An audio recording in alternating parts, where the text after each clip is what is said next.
एक बार की बात है, एक बड़े और समृद्ध राज्य में एक न्यायप्रिय राजा राज करता था। उसके 4 बेटे थे और वह सभी से समान रूप से प्रेम करता था। राजा अब वृद्ध हो चुका था और समय आ गया था कि वह अपनी आखिरी सांस लेने से पहले अपने बेटों को कुछ महत्वपूर्ण बातें बताए। अपनी मरणशैया पर लेटे हुए राजा ने अपने 4 बेटों को पास बुलाया।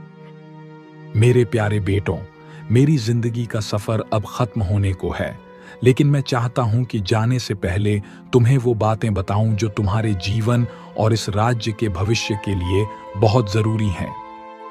पिताजी, कृपया बताइए, आपकी सीख हमारे लिए अनमोल होगी। पहली बात यह कि यह जो सारा राज्य है, यह सबसे बड़े राजकुमार का है। दूसरी बात यह कि तुम्हारे छोटे भाई तुम्हारी दाहिनी बाजू हैं, उन्हें हमेशा भाई बनाकर रखना। तीसरी बात यह कि हमारा राज्य प्रजा के सिर पर टिका हुआ है, इसलिए प्रजा को अपनी संतान की तरह समझना, उन पर हमेशा नजर बनाए रखना, वेश बदलकर उनके बीच जाकर खुद उनकी स्थिति का पता करते रहना, ध्यान रखना कि हमारा राज्य कैसे चल रहा है।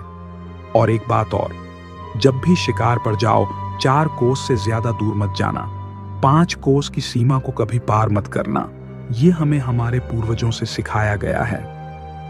राजा ने ये बातें कहने के बाद अपनी आखिरी सांस ली और पूरा महल शोक में डूब गया।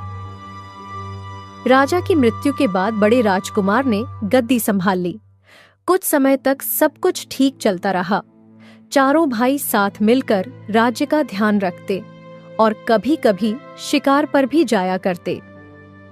एक दिन 4 भाई अपने घोड़ों पर सवार होकर जंगल में शिकार के लिए निकले।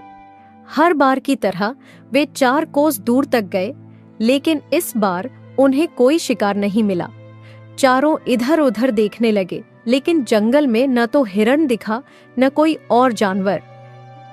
आज तो यहाँ कुछ भी नहीं मिला, हमें और आगे जाना चाहिए।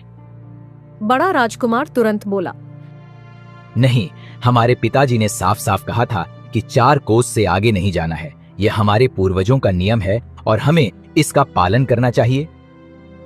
लेकिन छोटे भाइयों को यह बात जंची नहीं। सबसे छोटे राजकुमार ने कहा, भैया, यह तो सिर्फ एक पुरानी बात है, हमें इसे मानने की कोई जरूरत नहीं। अगर हम आगे जाएंगे तो हमें जरूर कोई शिकार मिल जाएगा। हाँ, इतने बड़े जंगल में अगर हम आगे बढ़ेंगे तो जरूर कुछ मिलेगा। पिताजी ने शायद यूं ही कह दिया होगा।